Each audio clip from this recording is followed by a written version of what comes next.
The shot cracked through the blizzard like the voice of God himself. Master Chief Nash Drummond watched through his scope as the enemy commander, 800 meters distant, protected behind 2 feet of reinforced concrete and a wall of swirling snow, dropped like a puppet with severed strings. The man's blood painted the white ground red before the sound of the rifle even reached Nash's position. His blood turned to ice water. That shot was impossible. The angle, the wind, the distance. The visibility was less than 50 meters in this God-forsaken storm, yet someone had just threaded a bullet through conditions that would make most snipers pack up and go home. Someone had just eliminated the one man coordinating this entire ambush with a single round fired from a position Nash couldn't even identify. But Nash knew that signature. He'd seen it before. 3 years ago, before Lieutenant Kira Ashford died on a frozen ridge while he followed her orders and ran like a coward. "Who fired that shot?" Nash demanded into his radio, his voice cracking despite 17 years of training that should have kept it steady. Static answered him. Then, cutting through the interference like a blade through flesh, a voice he thought he'd never hear again. "Ambush 200 meters northeast. 4 hostiles in the tree line. Wait." The voice was female, hard, colder than the wind that was trying to freeze them all solid. It carried the precision of someone who'd spent too long without speaking her native language. Someone who'd forgotten how to waste words. Nash's hands started shaking, not from the cold. "Kira?" he whispered.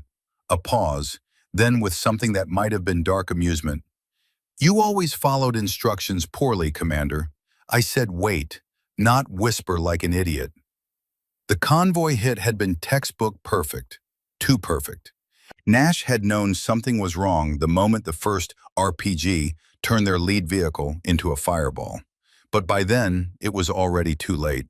His 8-man SEAL team and Dr. Emily Carter, the cryptographer whose brain supposedly held secrets worth more than all their lives combined, were pinned in a kill box that had clearly been designed specifically for them. Someone had sold them out. The terrain was wrong.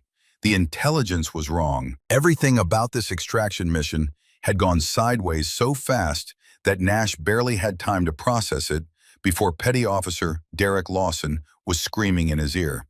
"Chief! Chief, you hit?" "Negative. Sound off." The responses came rapid fire through the chaos. Martinez, Webb, Torres, Kowalski, Reeves, Chen.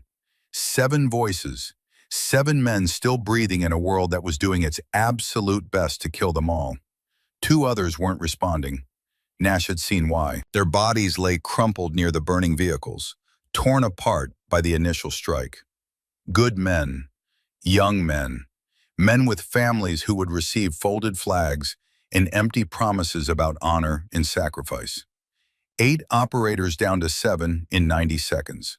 "Someone shut her up," Nash barked as Dr. Carter's screams rose above the gunfire. "I've got her," Martinez shouted back, grabbing the scientist and pulling her behind cover. "Doc, you need to be quiet, right now. They're tracking sound." The woman choked back her terror, but her eyes stayed locked on the bodies of the men who died trying to protect her. She was maybe 35, brilliant enough that 3 governments wanted her dead, and completely unprepared for the reality of what it meant when violence professionals came calling. Nash scanned the terrain through his scope. 40-plus hostiles, maybe 50. The lightly defended compound from the intelligence brief was nowhere in evidence. Instead, they'd walked straight into a prepared ambush position with overlapping fields of fire and enough firepower to hold off a full platoon. "Chief, we're pinned," Webb reported, his voice tight with controlled fear. "I count 3 machine gun positions. They're boxing us in." "I see them." What Nash didn't say was that he saw no way out. Every tactical option he ran through his head ended the same way, with more American bodies in the snow and another mission failure to add to his collection of ghosts. They couldn't advance. The enemy had superior numbers in position. They couldn't retreat. The path behind them was already cut off. They couldn't hold. Ammunition was finite. Reinforcements weren't coming for 40 minutes. And 40 minutes might as well be 40 years when you were bleeding out in the snow. "Chief," Torres shouted, "movement on our 6. They're flanking." That's when the first impossible shot came. The enemy commander had been directing the assault from a protected position 800 meters to the northeast. Nash had spotted him through thermal imaging, a heat signature barking orders into a radio, coordinating the systematic destruction of Nash's team with the calm efficiency of a professional. The man had been untouchable. The angle was wrong. The wind was gusting at 35 knots. The snow was so thick that visibility was measured in feet, not meters. Even if Nash had wanted to take the shot, and he'd considered it, the mathematics made it suicide. Bullet drop at that range in these conditions would require calculations that took minutes to work out. Wind drift alone would push the round 6 feet off target, maybe more. The temperature was cold enough to affect powder burn rates, which meant velocity inconsistencies that even experienced snipers struggled to compensate for in field conditions. It was a shot that belonged in a training manual under the chapter titled, "Don't Even Try." Someone had just made it look easy. For a moment, just one heartbeat, the gunfire actually paused. Even the enemy seemed confused. Their commander had been there, and then he hadn't, and the impossibility of the shot left everyone temporarily frozen in disbelief. "What the hell?" Lawson breathed into the radio. Nash's head snapped around, scanning his team through the blowing snow. Every operator was pinned down, heads low, weapons oriented toward the enemy positions to the north and east. None of them had line of sight to the commander's position. None of them could have made that shot. "That came from our 6 o'clock, Lawson said, his voice carrying an edge of something that might have been fear. "We don't have anyone there, Chief." Nash felt something cold settle in his chest that had nothing to do with the weather. He'd been doing this work for 17 years. He knew the difference between lucky shots and impossible ones. He knew the signature of every sniper he'd ever worked with, the rhythm, the patience, the particular brand of violence that separated amateurs from artists. This shot had a signature, one he recognized, one that belonged to someone who'd been declared killed in action 3 years ago in these same God-forsaken mountains. "No," he whispered to himself, "that's not possible." The mission had been classified then. It was still classified now. But Nash remembered every second of it with a kind of crystal clarity that trauma brands into your brain. They'd been inserted into the Hindu Kush to eliminate a high-value target, some warlord whose name Nash had forgotten, but whose face still appeared in his nightmares. The operation should have been clean. Quick insertion, faster elimination, extraction before dawn. Instead, they'd walked into a meat grinder. The blizzard had come out of nowhere, turning a surgical strike into a desperate scramble for survival. Their team, 10 operators including Lieutenant Kira Ashford, the most gifted sniper Nash had ever known, had been compromised, surrounded, ammunition running critically low. The enemy had known they were coming. Someone had sold them out even then. Nash could still hear her voice over the radio, calm, certain. 25 years old and already a legend in the making. "I'm taking the ridge. Fall back through the ravine. I'll cover you." He'd argued. God, how he'd argued. "Lieutenant, that ridge is exposed. You'll be a sitting duck up there." "I'll be a distraction. There's a difference." "Kira, that's an order, Commander." Her voice had gone hard then. She'd technically outranked him on that operation. "I've calculated the odds. It's 8 lives for 1. Do the math and fall back." The military trains you to follow orders, even when those orders taste like ash in your mouth. Even when you absolutely know, that following them means leaving someone behind to die. So Nash had run. He'd led his team through that ravine while Kira's rifle sang its deadly song behind them, each crack buying them a few more seconds of life, each kill giving them a few more meters of distance from the enemy that had been moments away from overrunning their position. The last thing he'd heard before her radio went silent was her voice. Still calm, still certain. "You're clear. Go home, Nash." Then nothing. They'd searched for 5 days when the weather finally broke, found blood in the snow, spent brass casings scattered across the ridge like copper prayers, signs of a last stand that had lasted far longer than physics should have allowed. But no body. The mountains had claimed her. Or so the official report said. Missing in action, presumed killed in action. A memorial service with a folded flag that Nash had accepted on behalf of a team that had lost its soul.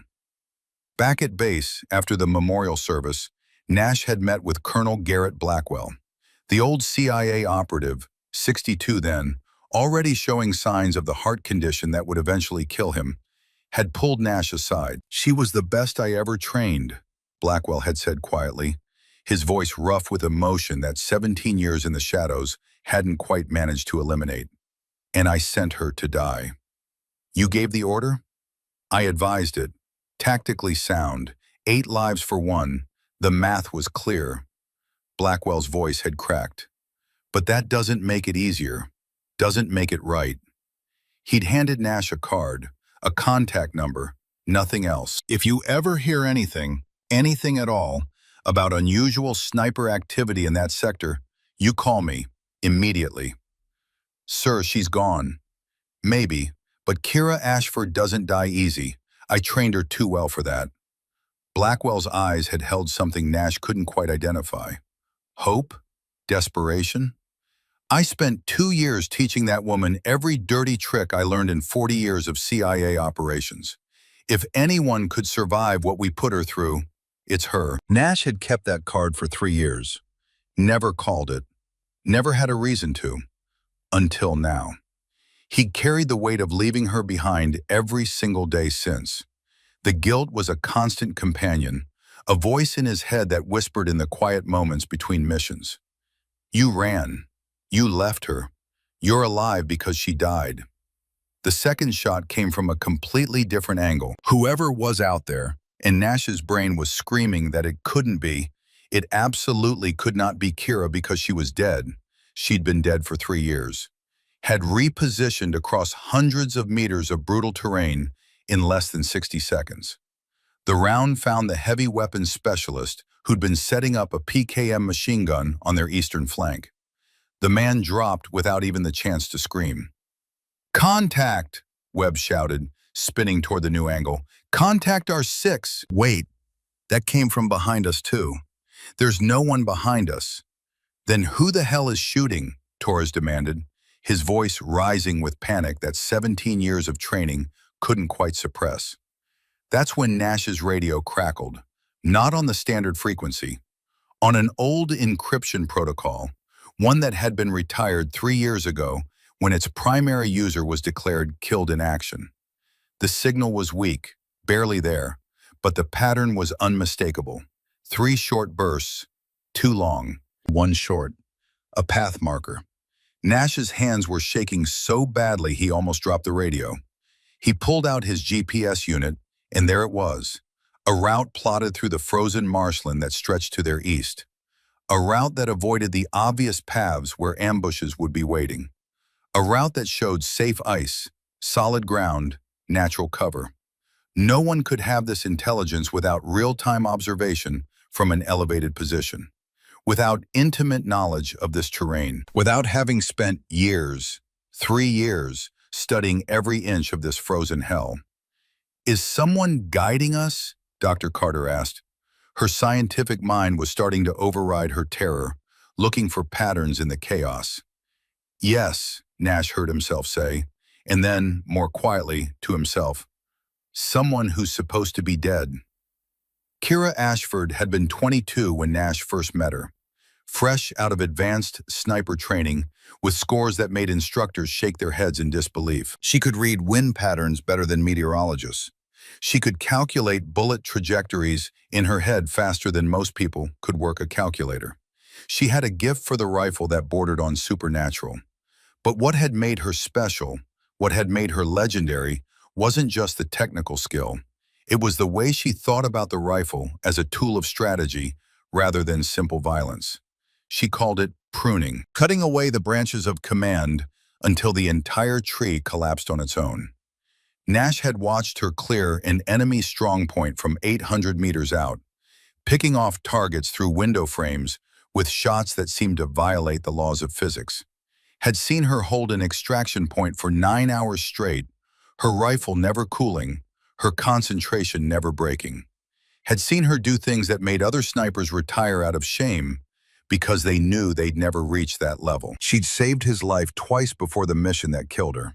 The first time had been in Kandahar, an ambush, Nash pinned behind a burning vehicle with an insurgent drawing a bead on his head. He'd made his peace with God in that moment. Then the insurgent's head had exploded. Then the insurgent behind him, and the one behind that. 7 kills in 11 seconds from over 1,000 meters away, in the middle of a dust storm, with visibility near zero. Clear, Kira's voice had come over the radio, calm as Sunday morning. "You're welcome, Commander." The second time had been in the Korangal Valley, a mission gone wrong. 3 men wounded, extraction compromised. Kira had positioned herself on a ridge and held back an entire enemy platoon for 9 hours while the rescue birds finally made it through. When they'd extracted her, she'd been down to her last magazine. Her rifle barrel had been so hot, it had warped slightly. Her hands were bleeding from working the bolts so many times. But she'd been smiling. "Sorry about the wait," she'd said. "I was counting rounds, had to make them last." The third time she tried to save him, she hadn't made it out. "Chief," Lawson's voice pulled Nash back to the present. "Chief, you look like you've seen a ghost." "Maybe I have." Nash pulled up the GPS route with hands that wouldn't stop trembling. The path was marked in detail that shouldn't be possible. Safe ice, solid ground, natural cover, exact distances between waypoints. Someone had spent considerable time mapping this route. Someone who knew this terrain better than the locals. Someone who'd been watching, waiting, preparing for this exact scenario. "Everyone," Nash said into the team frequency, his voice steadier than he felt. "We follow the GPS route exactly. Single file, 5-meter intervals. Watch where I step and step exactly where I do. We move in 30 seconds. "Chief," Lawson started. "That's not a suggestion, petty officer. That's an order." He could see the struggle in their eyes. Following a ghost's guidance through a frozen death trap wasn't something sane operators volunteered for. But they were SEALs. They followed orders. And more importantly, they trusted their commander with their lives. Even when that commander was trusting a dead woman's ghost. "If Lieutenant Ashford really is alive," Lawson said quietly, "if she's really out there after 3 years, then we owe her a conversation," Nash finished. "But first, we survive. Move." They moved. The marsh stretched before them like a frozen nightmare. Thin ice hiding deep water. Solid-looking ground that would swallow a man whole if he stepped wrong. Natural paths that looked safe, but led directly into prepared killing zones. Nash followed the GPS signal like a man following a prayer. Behind them, the enemy was in chaos. Their commander was dead. Their communications specialist was dead. Half their squad leaders were dead. No one was coordinating the pursuit anymore. That was Kira's work. If it really was Kira out there in the snow and darkness. That was how she'd always fought. Not with overwhelming force, but with surgical precision. Remove the brain, the body flounders. "Contact rear," Torres shouted suddenly. Nash spun to see a 4-man patrol emerging from the tree line. They'd somehow managed to follow despite the chaos. They were spreading out, raising weapons, preparing to fire. 4 shots in under 8 seconds. Each one found its mark with the casual perfection of someone for whom this was simply another day at the office. The 4 men dropped without ever firing a round. "Jesus Christ," Martinez breathed. Nash scanned the ridgeline through his scope, searching for any sign of the shooter. No muzzle flash, no silhouette, just the endless snow and the silence between gunshots. Phantom, indeed. They kept moving. The ice creaked beneath their weight but held. Guided by GPS coordinates that proved unerringly accurate, the signal led them around weak spots, through covered positions, along routes that seemed to exist specifically for escaping this exact scenario. Every few minutes, another shot would ring out. Another pursuer would fall. The enemy's command structure was being systematically dismantled by someone they couldn't see, couldn't find, couldn't stop. "She's been here the whole time," Lawson said quietly, almost to himself. 3 years, watching, waiting. "You don't know that," Webb countered, but his voice lacked conviction. "What else explains this?" Lawson gestured at the GPS, at the bodies scattered behind them, at the impossible precision of kills that were coming from angles that shouldn't exist. "She knows every inch of this terrain, every enemy position, every patrol route. You don't learn that in a week or a month." Nash said nothing, because Lawson was right. If Kira was alive, and with each impossible shot, that if was becoming more and more certain, then she'd spent 3 years alone in hostile territory. 3 years surviving where survival seemed impossible. 3 years becoming something more than the young lieutenant he'd known. What had that done to her? What would 3 years of absolute isolation do to anyone? The GPS pulsed with a new direction. Nash adjusted course without hesitation. His team followed like shadows, trusting in the ghost that was guiding them home. They traveled nearly a kilometer when the radio crackled again, this time with actual words. "Ambush 200 meters northeast. 4 hostiles in tree line. Wait." The voice was female, harder than he remembered, colder, shaped by 3 years of speaking only to herself and her rifle. But it was her. "Copy," Nash whispered into his radio, barely audible. A pause. Then, with that ghost of dark humor he remembered. "You always followed instructions poorly, Commander. I said wait, not whisper like an idiot." Despite everything, the cold, the danger, the impossibility of this moment, Nash felt himself smile. 4 shots rang out in rapid succession, each one a period at the end of a sentence. "Clear," Kira's voice said. "Move quickly. Reinforcements inbound. 3 minutes out." They moved. Dr. Carter was struggling now. The scientist wasn't built for this kind of movement. The cold, the terrain, the constant threat of death. She stumbled twice, caught by Martinez both times, her breath coming in ragged gasps. "I can't," she panted. "I can't keep going." "You can," Nash said firmly, "and you will." "My legs won't." "Your legs will work until I tell them to stop. Move." She moved, because there wasn't another option. Because when violence professionals give orders in combat zones, survival instincts override exhaustion. The GPS led them to a ridge overlooking a small valley. Below, Nash could see the natural choke point, the only path reinforcements could take to reach their position. "She's funneling them," Lawson realized. "She's herding us here so she can deal with the pursuit in one place." "Setting up a kill box," Webb agreed. "With us as—" "Not bait," Nash interrupted. "Protected assets. She's not using us. She's covering us." The first wave of reinforcements appeared in the valley below. 12 men moving fast, weapons ready, confident in their numbers. The first shot dropped the lead man. The second shot dropped the man behind him. The third, fourth, and fifth shots came so fast they almost seemed like a single extended crack of thunder. The remaining 7 men dove for cover, firing wildly at a shooter they couldn't locate. But there was no cover in that valley. That's why Kira had chosen it. Every rock, every tree, every piece of terrain had a clear line of sight from her position, wherever that position was. One by one, they fell. 7 shots, 7 kills, 32 seconds from start to finish. Nash had seen a lot of killing in his career. This was different. This wasn't combat. This was execution. Methodical, impersonal, absolute. "She's not the same," Martinez said quietly. "Whatever she was before, that's not who she is now." Nash watched the last body fall. 3 years alone will change anyone. But she's still saving our lives, Webb pointed out.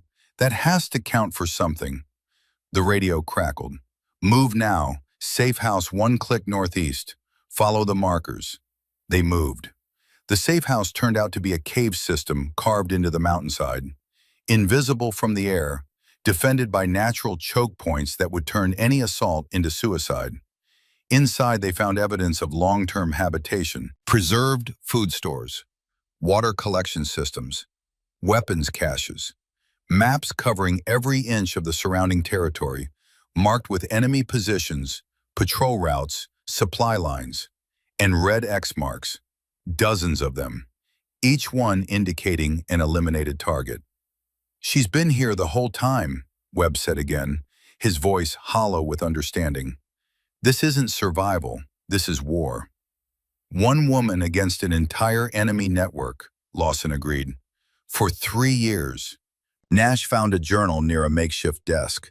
The entries were sparse, clinical, but they told a story of unimaginable resilience. Day 47. Established observation post overlooking eastern approach. Enemy uses this route for supply runs every 3rd day. Predictable. Day 183. Eliminated enemy commander suspected of ordering interrogation protocols. 3 rounds, 1,100 meters. Win compensation 3.4 MOA left. Day 412. Intercepted communications suggesting American operation in sector. Will observe and provide support if necessary. Day 847. They came. Nash's team. Finally, after all this time, finally. Nash's hands trembled as he read that last entry. She'd been waiting for him to come back. Chief, Martinez said softly, you need to hear this. She was holding the radio. Kira's voice was coming through, and for the first time, it didn't sound calm. It sounded human. 30+ enemy reinforcements converging on your position. They know where the safe house is. They've always known. They've been waiting for someone to lead them to it. A pause, heavy with implications. I made a mistake. I thought I had more time. Nash grabbed the radio. Kira, where are you? That doesn't matter right now. What matters is you have approximately 15 minutes before they reach you. Another pause. Longer this time. There's a back exit. Follow the tunnel until you reach the ridge. I've marked an extraction point 2 clicks east. Your helicopter can approach from there. And what about you? Silence. Kira, what about you? I'm going to do what I've been doing for 3 years, Nash. I'm going to prune the tree. That's 30+ hostiles. You can't. I've killed more than that this week alone. Trust me. Her voice softened slightly, just enough for him to hear the person underneath the weapon she'd become. Go. Nash's grip on the radio tightened until his knuckles went white. 3 years ago, he'd followed her orders and run. 3 years ago, he'd left her behind on that ridge. I'm not leaving you again. You're not leaving. You're completing the mission. You're protecting the asset. That's what you do, Nash. That's what we both do. A pause. I didn't survive 3 years just to watch you die because you got sentimental. Take your team. Take the scientist. Get out. I'll find my own way. Like last time. The words hung in the air, heavy with 3 years of guilt and grief. Last time I chose to stay, Kira said quietly. This time, I'm choosing to come back. But first, I have to finish this. There are men out there who know my location now. Men who've been hunting me for 3 years. If I don't eliminate them, they'll keep hunting. They'll never stop. For real this time? You promise? A soft sound that might have been a laugh. I don't make promises anymore, Nash, but I make intentions. And my intention is to see your face when I walk out of these mountains alive. The radio clicked off. Nash stood frozen for a moment, the weight of the past 3 years pressing down on him like the mountain itself. Around him, his team waited. Dr. Carter waited. The clock was ticking. 15 minutes. Chief, Lawson's voice was gentle. What do we do? Nash looked at the tunnel entrance, the path to safety, the route Kira had marked for them with the same meticulous care she'd shown in everything she did. Then he looked back at the maps, at the journals, at 3 years of one woman's private war against an enemy that should have crushed her. "We move," he said finally. "We take the tunnel. We get to extraction." "And Lieutenant Ashford?" Nash picked up his rifle, checked his ammunition, set his jaw with a determination that came from somewhere deeper than training. "Lieutenant Ashford just told us she's coming home. I'm going to make damn sure there's a home for her to come back to." They moved into the tunnel. Behind them, somewhere in the frozen darkness, a ghost prepared for her final hunt. And somewhere in the mountains, 30-plus enemy soldiers had no idea that death was already watching them through a rifle scope, counting their heartbeats, waiting for the perfect moment to add 30 more red X marks to a map that had become her entire world. The tunnel swallowed them whole. Nash led the way, his flashlight cutting through darkness so complete it felt like drowning. Behind him, 6 operators and 1 terrified scientist moved in single file, their breathing loud in the confined space. The tool marks on the walls told a story of patient determination. Someone had spent months, maybe years, widening this natural passage, creating an escape route that didn't exist on any map. They traveled maybe 200 meters when Nash heard it, distant, muffled by rock and earth, but unmistakable. Explosions. Kira had engaged. The tunnel began to slope upward. Fresh air reached Nash's lungs, carrying the faint smell of snow and gunpowder. They were close to the exit. Behind them, the sounds of battle continued. Each explosion was calculated, each placement surgical. Kira wasn't just fighting, she was orchestrating the systematic destruction of everyone who'd been hunting her. The tunnel opened onto a narrow ridge overlooking the eastern valley. Dawn was breaking, painting the sky in shades of gray and pink. In the distance, the safe house was burning. Nash raised his binoculars. Bodies littered the ground. Vehicles were destroyed. And somewhere in that chaos, Kira was finishing what she'd started 3 years ago. "Chief," Webb called out, "helicopters inbound. 3 minutes." Nash scanned the battlefield one more time, counted the bodies, calculated the odds. She was winning. The helicopter appeared over the ridge, its approach perfect despite the challenging terrain. The pilot brought it down fast and clean. "Go, go, go!" Lawson shouted. The team loaded quickly, Martinez first, Webb, Torres, Kowalski, Reeves, Chen. Dr. Carter practically thrown inside. Nash remained on the ground. "Chief," Lawson shouted, "we need to go." She said she was coming back, and she will, but not if we're dead. The pilot's voice crackled over the radio. "Chief, enemy movement 2 clicks south. We lift in 60 seconds, or we don't lift at all." Nash's hand found the doorframe. His feet found the skid, but his eyes stayed locked on the tree line. "Come on, Kira. Come on."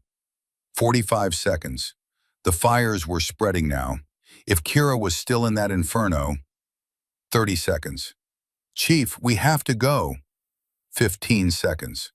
Nash pulled himself into the helicopter. The bird began to rise, and then a voice crackled over the old frequency, weak but unmistakable. "You were going to leave without saying goodbye." Nash lunged for the cockpit. "Hold! Hold the bird!" "Chief, we can't. I said hold." The pilot cursed but leveled out, hovering 15 feet off the ground.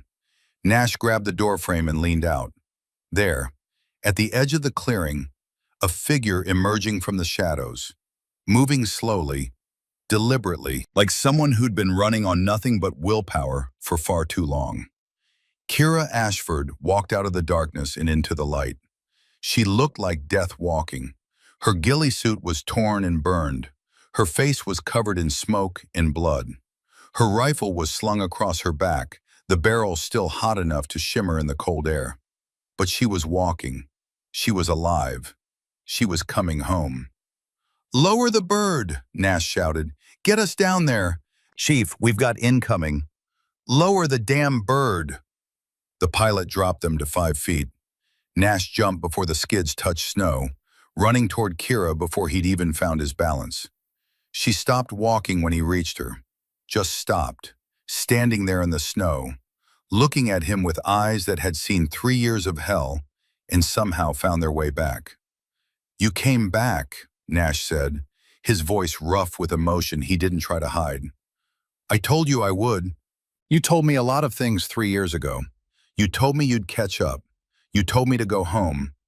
I told you what you needed to hear to survive." Kira's voice was steady, but there was something beneath it, something fragile.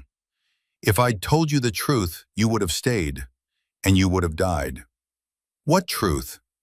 "That I wasn't planning to make it out, that I'd made my peace with dying on that ridge." She paused. "What I didn't plan was surviving. What I didn't plan was waking up in an enemy camp." "Kira, they tried to break me, Nash. For 6 weeks they tried. Waterboarding, beatings, isolation. Everything Blackwell trained me to resist." Her voice was flat, emotionless, the voice of someone reciting facts. "And when they couldn't break me, they decided I was useless. They were going to execute me." A ghost of a smile crossed her face. "They underestimated how motivated a woman can be when she's angry. You escaped. I killed 3 guards with my bare hands, took a rifle, disappeared into the mountains." She looked back at the burning command post.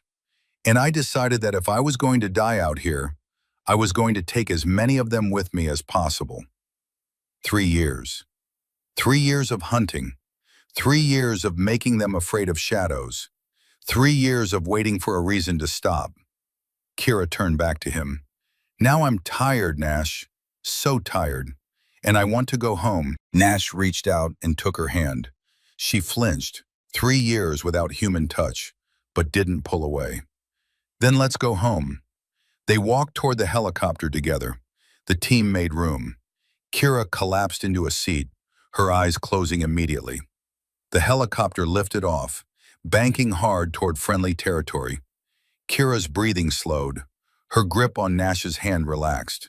For the first time in 3 years, she let herself fall into something like sleep. And for the first time in 3 years, Nash felt the weight on his chest begin to lift. She was alive. She was here. And whatever came next, they'd face it together. The helicopter touched down at Forward Operating Base Sentinel 3 hours after dawn. Nash was first out, his boots hitting concrete that felt strange after hours on ice and snow. His team followed in rapid succession, moving with the exhausted efficiency of men who'd survived what they shouldn't have. Kira came last. She stepped onto the tarmac carefully, like someone testing whether solid ground was real or just another hallucination. Her hand moved instinctively toward the rifle slung across her back, a gesture so automatic she probably didn't even realize she was doing it. "Easy," Nash said quietly, positioning himself between her and the medical team that was already rushing toward them. "You're safe here." "Safe." Kira repeated the word like it was in a foreign language. "I don't remember what that feels like." The medics approached with a stretcher, IV bags, eager hands reaching to help. Kira's entire body went rigid. "Don't touch me." The lead medic, a Navy captain whose name tag read Rodriguez, stopped immediately. "Ma'am, you need medical attention. You're clearly—" "I said don't touch me." Kira's voice could have frozen the tarmac. "I've been handling my own wounds for 3 years. I'll continue to do so." Nash intervened before the situation could escalate. "Give her space. She'll submit to medical when she's ready." "Chief, protocol requires—" "Protocol can wait." Nash turned to Kira, his voice gentle. "But you do need to be checked out. You're running on empty." Kira stared at him for a long moment. Then she nodded once, sharply. "Fine, but I choose the doctor. And I want a debriefing scheduled for 1400 hours. Her eyes swept the base, cataloging everything. "There are things your intelligence community needs to hear." "About the mole," Nash said. "About everything." The base commander, Colonel Hayes, a man in his mid-50s whose face carried the weight of too many difficult decisions, stepped forward carefully. Lieutenant Ashford, I've read the preliminary report. It's quite a story. It's not a story, Colonel. It's an intelligence briefing waiting to happen. That briefing will occur when we determine you're fit to give it. Hayes's eyes swept over her, dirty, exhausted, clearly operating on her last reserves. Right now, you need medical evaluation, psychological assessment, and right now I need you to listen. Kira's voice cut like a blade. While I was fighting a one-woman war to keep American operations safe, someone in your intelligence apparatus was selling those operations to the enemy. I have 3 years of evidence, communications intercepts, pattern analysis, names, dates, and operational details. She stepped closer to Hayes. Every hour you delay, that evidence becomes less useful. Every hour you delay, the traitor gets more warning. Hayes's face reddened. You expect me to convene an emergency intelligence briefing based on the word of a woman who's been declared dead for 3 years? I expect you to do your job, Colonel, unless doing your job conflicts with someone else's interests. The accusation hung in the air like a grenade with the pin pulled. Nash stepped between them before the situation could explode. Colonel, Lieutenant Ashford just eliminated 34 enemy combatants to ensure our extraction. She has information that could save lives. All she's asking for is a chance to share it. Hayes studied Nash for a long moment. Then Kira. The calculation was visible on his face. Protocol versus pragmatism. Authority versus necessity. 1,400 hours, he said finally. Briefing room 1. You get one chance to make your case. Waste it, and you'll spend the next month in psychiatric hold. I don't waste opportunities, Colonel. I learned that lesson the hard way. Hayes turned and walked away without another word. Kira watched him go, her eyes cataloging every detail. He's nervous. Did you see how he reacted when I mentioned the mole? He's not the traitor, Nash said. He doesn't have the composure for it. Maybe, but he knows something. Kira looked at Nash. The mole is here, on this base or connected to it. They knew about your mission because someone here told them. That's a serious accusation. It's a fact. Her jaw tightened. I just need to find out who. The medical examination took 2 hours. Kira submitted to it with barely concealed impatience, answering Rodriguez's questions in monosyllables and refusing to elaborate on injuries that clearly had stories behind them. Rodriguez documented everything with professional detachment. Multiple healed fractures, evidence consistent with torture. 3 gunshot wounds that had been self-treated with field medicine that shouldn't have worked, but somehow did. Severe malnutrition, chronic dehydration, muscle damage from extreme physical stress sustained over an extended period, and psychological indicators that concerned her deeply. When Rodriguez finally emerged from the examination room, Nash was waiting outside. How is she? Physically, she'll live. The human body is remarkably resilient when properly motivated. Rodriguez lowered her voice. But psychologically, Chief, that woman has been in survival mode for 3 years. The mind isn't built for that kind of sustained stress. What are you saying? I'm saying she needs psychiatric evaluation before any debriefing. The things she's experienced, the isolation, the violence, it changes people in ways that aren't immediately obvious. She seems lucid. Lucid doesn't mean stable. Functional doesn't mean healthy. Rodriguez pulled out a tablet showing Nash the scan results. Her stress hormone levels are off the charts. Her fight-or-flight response is permanently activated. She's operating in a state of constant hypervigilance that will take months, maybe years, to normalize. Nash studied the scans. What do you recommend? Ideally, 6 months of intensive therapy before we even consider operational duties. Realistically, Rodriguez sighed, she's not going to accept that, so we monitor her closely, watch for signs of decompensation, and hope that whatever she's carrying doesn't crush her before she learns to put it down. Nash found Kira sitting on the edge of the examination table, staring at nothing. She looked smaller somehow, diminished by the sterile environment and harsh lighting. "The doctor thinks I'm crazy," she said without looking up. "The doctor thinks you've been through something traumatic." Same thing in her profession. Kira finally met his eyes. "Am I, Nash? Am I crazy? What do you think?" "I think I killed 34 people last night without hesitation. I think I've spent 3 years becoming very good at ending lives. I think there's a part of me that enjoyed it." Her voice dropped. "At what point does that make me a monster?" Nash sat down beside her. "You did what you had to do to survive." "Did I? Or did I choose to stay because some part of me wanted the excuse to keep killing?" "You stayed to protect American operations. You stayed because you identified a threat and chose to neutralize it. I stayed because going home meant facing what I'd become." Kira looked down at her hands.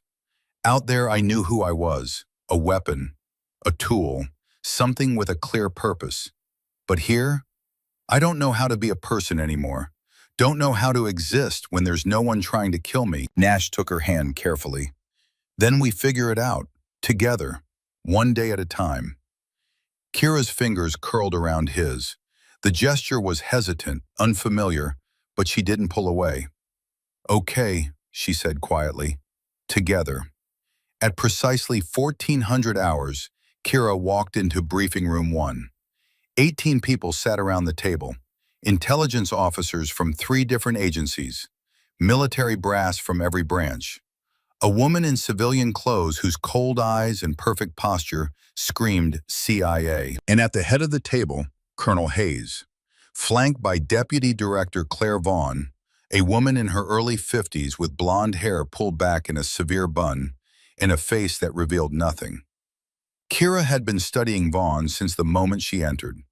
The way she held herself, the micro-expressions that flickered when certain topics came up, the practiced neutrality that came from decades of intelligence work. 30 years of tradecraft didn't disappear just because you were sitting in a briefing room.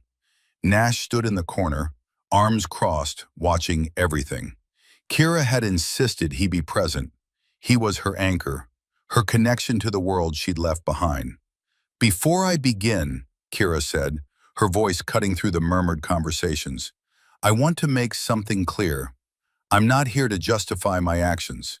I'm not here to defend my decision to remain in hostile territory for 3 years." She pressed a button, and a map appeared on the screen behind her. "I'm here because there's a traitor in American intelligence. Someone who's been selling operational details to the enemy for years.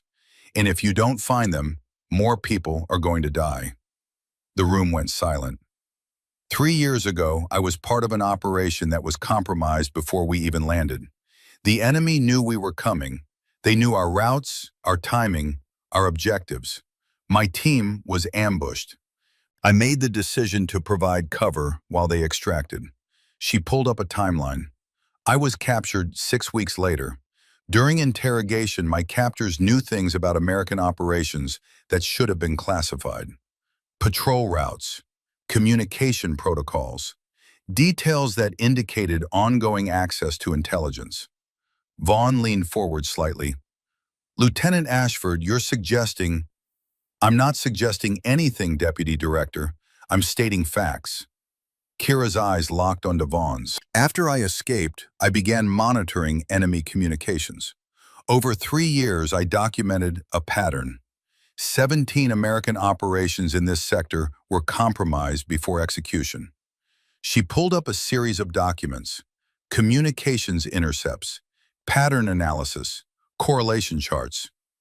Every single one of these operations was briefed through the same facility, through the same secure channel, to the same distribution list. Someone with access to that list has been feeding information to the enemy.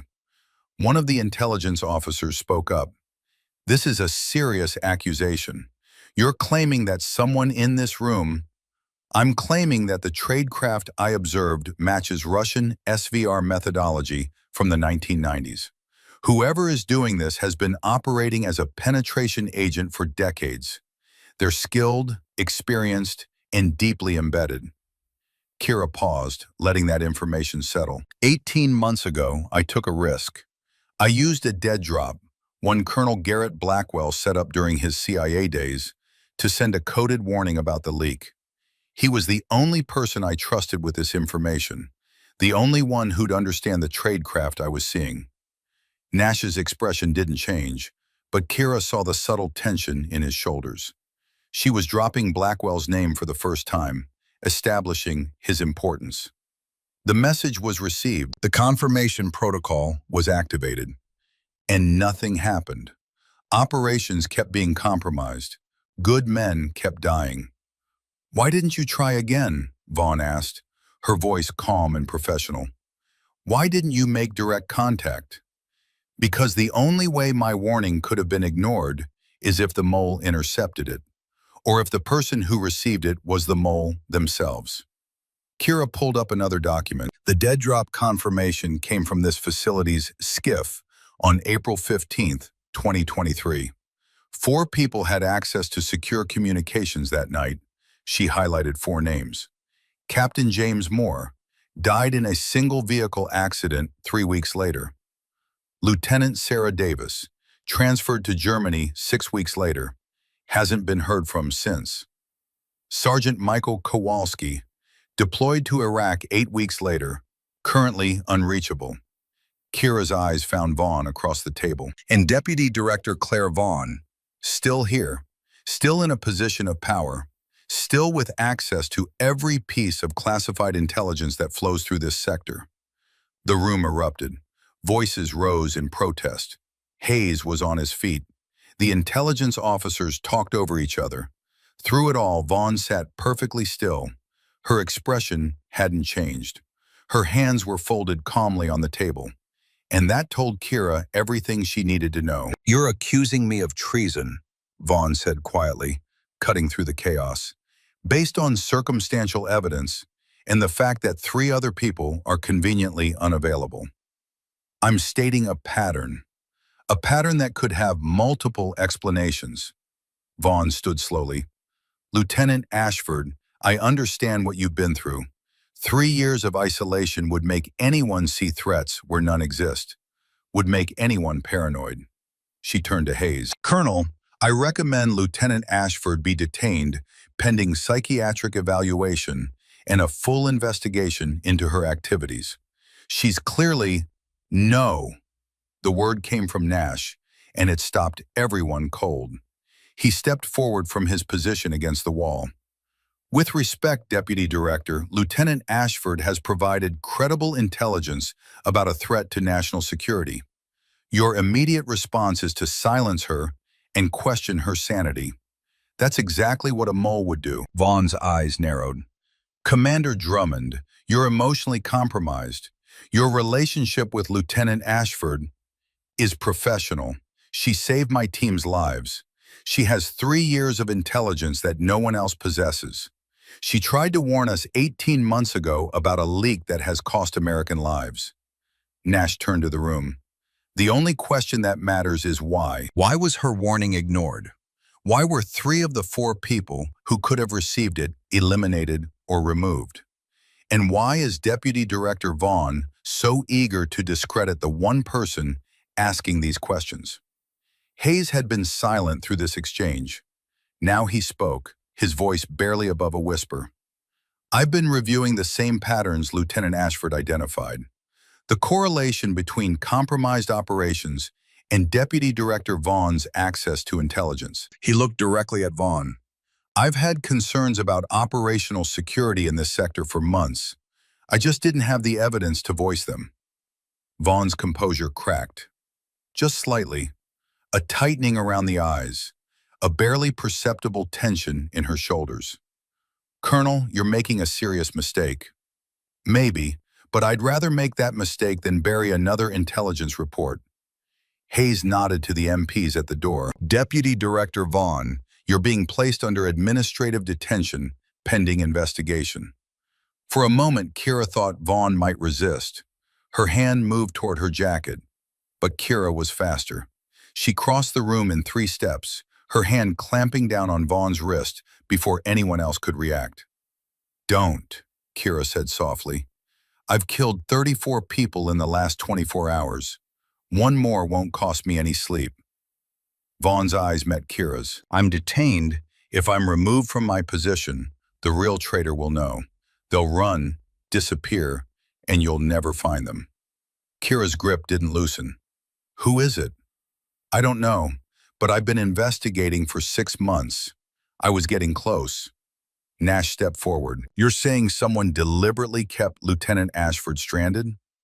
I'm saying someone who knew that if she ever made it back, she'd bring evidence that could expose them. Vaughn looked at Kira with something approaching respect. You surviving for 3 years wasn't just inconvenient. It was a disaster waiting to happen. Kira released Vaughn's wrist slowly. Her mind was racing through implications. If Vaughn was telling the truth, and every instinct said she was, then they just played into the real mole's hands. You're saying you're not the traitor. I'm saying I've been hunting the traitor, using my position to trace communications, identify patterns, narrow down suspects. Vaughn rubbed her wrist. I was playing the same game you were, Lieutenant, watching, waiting, looking for tells. And did you find any? Vaughn's eyes swept the room. 3 people in this room showed relief when I ordered your detention. 3 people who should have been concerned about finding a traitor showed satisfaction instead. Who? I can't prove anything yet. That's why I needed more time. Vaughn straightened her jacket. Time we no longer have. Kira and Vaughn stared at each other. 2 predators recognizing a fellow hunter. Then we work together, Kira said. Pool our intelligence. Find the real traitor. You trust me now? I don't trust anyone, but I believe you're not the leak, and that makes you useful. Kira turned to Hayes. Colonel, release the deputy director and lock down this facility. No communications in or out until we identify the mole. Hayes hesitated. That's an extreme measure. The enemy knows we're hunting them. If they haven't run yet, they will the moment they get a message out. Hayes made the call. 40 minutes later, the base was sealed. Kira stood in the intelligence center, staring at a board covered with names and photographs. Vaughn worked beside her, adding data from her own investigation. 17 compromised operations, Kira murmured. 43 casualties. 3 years of betrayal. The distribution list included over 30 people, Vaughn said. Any of them could be the leak. Then we narrow it down. Kira pulled up another file. Cross-reference with the dead drop. Who was in position to suppress my warning? Vaughn's fingers flew across the keyboard. Moore, Davis, Kowalski, and myself. All 4 of us had the access. And 3 of you were eliminated or removed. Convenient for someone. Vaughn highlighted new information. But look at this. All 3 reported to the same superior officer. A name appeared on the screen. Colonel Hayes. Nash stepped forward. You think Hayes is the mole? The evidence points to him, Vaughn said. Hayes had oversight. Hayes authorized the investigations. Hayes has been in this sector for 15 years. He also just detained you and authorized this lockdown, Kira pointed out. Why would he do that if he's the traitor? Because we forced his hand. When the room started turning against me, he had to make a choice. Look cooperative or confirm suspicions. Kira studied the data. Something didn't feel right. Hayes was nervous, yes, but nervous like a man who suspected something, not like a man who was guilty. Where is Hayes now? He left 20 minutes ago, Nash said. Said he needed to coordinate the lockdown. Kira's eyes met Vaughn's. The communications center. They ran. The communications center door was locked when they reached it. Kira didn't hesitate. She grabbed a fire extinguisher from the wall and swung it into the electronic lock with enough force to send sparks flying. The mechanism shattered. She kicked the door open. Hayes was standing at the main console, his back to them. His hands were raised, frozen, mid-keystroke. Step away from the console, Colonel. Hayes didn't move. You don't understand what you're doing. I understand perfectly. You've been selling American lives. You suppressed my warning. You got good men killed. Kira's voice was ice. Step away or I put you down where you stand. Slowly, Hayes turned. His face was pale. His eyes were wild with something that looked almost like relief. I'm not the mole, Ashford. The evidence says otherwise. The evidence was planted. Every connection, every paper trail, it was designed to point at me. Hayes's voice cracked. I figured it out 3 days ago. That's why I've been trying to send a warning. Not to the enemy, to Washington. Kira studied him. Something in his tone didn't match the profile of a cornered traitor. If you're innocent, why lock yourself in here? Because I knew you'd come for me, knew you'd see the patterns and reach the conclusion. Hayes lowered his hand slowly. I also knew the real traitor would be watching, waiting for exactly this moment. What moment? The moment when everyone's attention is focused on me instead of on them. Hayes's eyes moved past Kira toward the doorway. Kira spun. Vaughn had a pistol leveled at Nash's head. Don't move, Lieutenant. Vaughn's voice was calm, almost conversational. I've been doing this a long time. I won't miss. Nash froze. Kira saw the calculation in his eyes. The answer was clear. He couldn't disarm Vaughn before she fired. You, Kira breathed. Me. Vaughn smiled without warmth. 23 years of loyal service. The perfect cover. She gestured with the pistol. Drop your weapons, all of you. Kira's hand twitched toward her sidearm. Her mind calculated angles, distances, probabilities. I can see you thinking, Vaughn said. Let me save you the trouble. You're fast. Maybe the fastest I've seen. But not fast enough. Not before I pull this trigger. She pressed the pistol harder against Nash's temple. And we both know you won't sacrifice him to stop me. Kira's jaw tightened. Vaughn was right. Weapons down, Kira said quietly. She set her pistol on the floor. Hayes did the same. Good. Vaughn's smile widened. Now, Colonel, you're going to complete that transmission. But the message is different. You're going to confess to being the mole. Detail your crimes. Then announce you're taking your own life. That won't work, Hayes said. The investigation will find exactly what I want it to find. A confession. A body. Case closed. Vaughn's eyes swept the room. As for the rest of you, tragic casualties of the Colonel's breakdown. You've thought this through, Kira said. 3 years of wondering if that damn sniper would ever come down. 3 years of covering tracks, eliminating loose ends. Vaughn's voice hardened. You should have stayed dead, Ashford. Including the 43 Americans who died because of your intelligence? Acceptable losses. The information I sold saved 10 times as many lives as it cost. You're insane. I'm rational, Vaughn shrugged. Now, Colonel, the console, move. Hayes didn't move. No. Excuse me? I said no. You can kill me if you want, but I won't help you frame a dead man. Vaughn's expression flickered. Brave words from a man with no leverage. I have plenty of leverage. Hayes smiled grimly. You think I've just been typing? I've been recording this entire conversation, audio and video, uploaded to a secure server the moment you drew your weapon. Vaughn's face went pale. You're bluffing. Check the console, third monitor from the left. Vaughn's eyes darted to the monitor. Her grip on the pistol loosened for just a fraction of a second.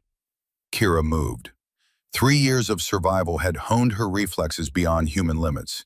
She covered the distance in 2 steps, her hand closing around Vaughn's wrist before the deputy director could react.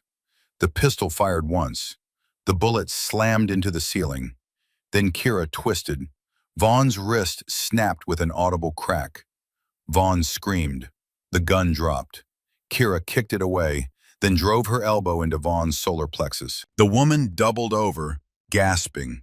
Nash was already moving, securing Vaughn with zip ties while she writhed in pain. Is that recording real? Kira asked. Every word. Hayes's hands were shaking. I started recording when I realized I was being framed. If I was going down, I was taking the real traitor with me. Kira stared down at Vaughn. Why? Money? Ideology? Vaughn looked up, her face twisted with pain and contempt. I was recruited 20 years ago, young analyst with student debt. They offered money. I took it. Her laugh was bitter. It was supposed to be temporary, but once you start, you can't stop. They own you. Who's they? Russians, Chinese, private firms. The lines blur. Vaughn's eyes met Kira's. I'm not a traitor. I'm a commodity. You're making excuses. I'm explaining reality. You think I'm the only one? There are dozens like me. The system is rotten. Vaughn's voice dropped. Kill me. It won't change anything. Someone else will take my place. Kira crouched down until she was eye level with Vaughn. You're right. Someone else probably will. But that someone won't be you. And the next time American operators go into hostile territory, they won't have you selling their routes to the enemy. She stood. Get her out of my sight. The next few hours were a blur. Debriefings, statements, official reports. Hayes's recording was sent to oversight committees and the Inspector General. By morning, every relevant authority had evidence of Vaughn's confession. Kira stood in a different room now, smaller, quieter. Colonel Garrett Blackwell sat in a wheelchair, oxygen tubes running to his nose. He looked like death warmed over, but his eyes were sharp. You found her, Blackwell said to Nash, his voice weak. She found us, Nash corrected. Blackwell's eyes shifted to Kira. 3 years. They told me you were dead. I was, for a while. Kira's voice was neutral. Then I decided being dead was boring. A ghost of a smile crossed Blackwell's face. Same smart-ass attitude, good. I got your dead drop, Blackwell continued. April 2023, detailed warning about the leak. You received it. And I spent 18 months investigating, quietly, because I knew making noise would spook the mole. Blackwell's eyes hardened. I also knew that if I pulled you out, the trail would go cold. So I left you there, used you as my eyes. The words hung heavy. You used me, Kira said slowly. I did, and I won't apologize. You were doing more good than extraction could. You were saving lives. You could have told me. Would it have changed anything? Would you have come home? Kira was quiet, then, no. I know, because I trained you. Blackwell leaned forward. I'm sorry I used you, but I'm not sorry for the result. How many more would have died if you hadn't been there? That doesn't make it right. No, it makes it necessary. Kira stared at the old man who taught her everything. He looked so small now, so fragile. Why are you here? Because I'm dying. 3 months, maybe 4. Blackwell pulled out a folder. Before I go, I needed to see you and give you this. She opened it. A single sheet of paper, a designation, an authorization level that didn't officially exist. Phantom Protocol, she read, a program I started in '87. Black operations, deep cover, operators who work when they choose. Blackwell's eyes locked onto hers. You've been a ghost for 3 years. This makes it official. What about Commander Drummond? What about him? If I'm doing this, I need him. He's the only person I trust. Blackwell looked at Nash. You willing? Nash didn't hesitate. I'm not going anywhere. Good. Blackwell pulled out another folder. Welcome to Phantom Protocol. One more thing, Blackwell said, his voice weakening. Don't become what I was. Don't let the work consume you. He looked at both of them. Stay human. That's an order. Over the following months, Kira rebuilt her life piece by piece. The first month was the hardest. Nightmares, hypervigilance, the inability to be in crowded spaces without calculating threats. Nash was there for all of it, patient and steady, never pushing, always present. By month 2, she could sleep through the night. By month 3, she could walk into a grocery store without mapping exit routes. By month 4, she smiled more than she frowned. And by month 6, she was standing in Arlington Cemetery. The funeral had been small, quiet. Blackwell had requested no military honors, just a simple burial for a man who'd spent 40 years in shadows. Nash stood beside her. "He trained you," Nash said quietly. "He used me. Both things can be true." Kira knelt and placed something on the grave, her rifle, the weapon that had been her only companion for 3 years. "Mission complete, Colonel," she whispered. She stood holding Blackwell's old CIA badge from the 80s, worn, faded. "Time to teach," she said. Nash placed a hand on her shoulder. "You okay?" "I don't know. He used me, manipulated me, left me out there for 18 months. Kira's voice was tight. "But he also trusted me, believed in me. He was complicated. He was a bastard." Kira turned to face Nash. "But he was our bastard." They stood in silence. Then Nash said, "What happens now? With us?" Kira looked at him, really looked at him. "I don't know how to do this. The human thing. 3 years alone broke something. Then we fix it together." Kira took his hand. "Together," she agreed. "But if you try to protect me in the field, I'm shooting you in the foot." Nash laughed. "Deal." 6 months after Vaughn's arrest, a classified file landed on a desk in a building that didn't exist. The director, a woman whose real name hadn't been spoken in a decade, opened it. Designation, Phantom. Specialty, long-range precision elimination. Availability, when required. Authorization, Black. Attached was a note in Nash's handwriting. "She is not mine to command. She chooses her missions." The director smiled. She pressed a button. "File Phantom as active. Deep cover. On-call status. Any restrictions?" The director considered. "None. If we're calling her, it means we've run out of options." The file went into a drawer alongside others marked Spectre, Wraith, Widow, a collection of ghosts for impossible operations. Somewhere in the world, Kira Ashford was cleaning her rifle. 3 years had forged her into something new, something harder, but she'd found something else, a reason to keep fighting, a reason to come back. Her phone buzzed, a message from Nash. "Training facility, 0800 tomorrow. Young sniper needs guidance." Kira smiled. She typed back, "I'll be there." The next morning, Kira walked into the training facility at precisely 0800 hours. Nash was waiting with a young woman, dark hair, intense eyes. "Lieutenant Ashford, this is Corporal Maya Reeves, top of her class, requested assignment to your unit." Kira studied her, saw the eagerness, the confidence bordering on arrogance. "Why do you want this?" "Because you're the best, ma'am." "The best at what? Killing people?" Maya's confidence wavered. "At protecting people, ma'am." "Same thing in our line of work." Kira gestured to the range. "Show me." Maya moved to the firing line. 500 meters, perfect center mass. Again, 1,000 meters, another perfect shot. "You have skill," Kira said, "but when you take that shot, what do you feel?" "Satisfaction, ma'am." "Wrong answer." Maya's eyes widened. "If you feel satisfaction, you're doing it for the wrong reasons. This isn't about the shot, it's about what comes after. The person who doesn't come home, the family that gets a flag." Kira stepped closer. "My mentor taught me something. The moment you stop hesitating, the moment it becomes automatic, that's when you stop being human." She paused. "I've killed 121 people over 3 years.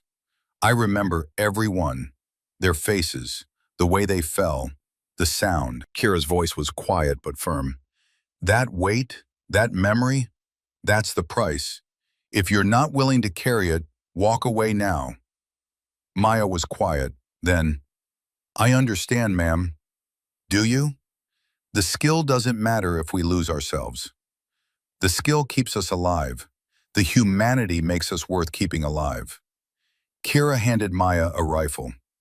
"One more shot, but before you take it, imagine that target is a person, with a family, dreams, a life. Then decide if you still want to pull that trigger. Maya took the rifle, moved to the line, set up, and hesitated. For just one heartbeat, she paused. Then she took the shot. Perfect. But her eyes had changed. Good, Kira said. That hesitation? Keep it. It's the only thing that separates us from the people we hunt. She turned to Nash. She'll do. Start her training tomorrow. As Kira walked away, Maya called out, Ma'am, what do I call you? Kira paused. Kira, we don't stand on ceremony. We're all just trying to stay human together. As Kira turned to leave, Nash called out, One more thing. There's a file on your desk. Kira raised an eyebrow. Already? Director says it's urgent. Eastern Europe. Sniper eliminating targets with impossible shots. Pattern matches old KGB methodology. Kira felt something cold settle in her chest. Spectre? One of Blackwell's other ghosts went dark 6 months ago. Nash's voice was quiet. They think he's been turned, and they want me to bring him in. They want you to find the truth. Kira looked back at Maya, still at the firing line. Tomorrow, Kira said. Maya starts tomorrow. Tonight, I hunt ghosts. She smiled, sharp and cold. Guess I'm not retired after all. Kira walked out into the sunlight. 3 years in the mountains, 6 months finding her way back. But she wasn't alone anymore. The phantom was home, and she was just getting started.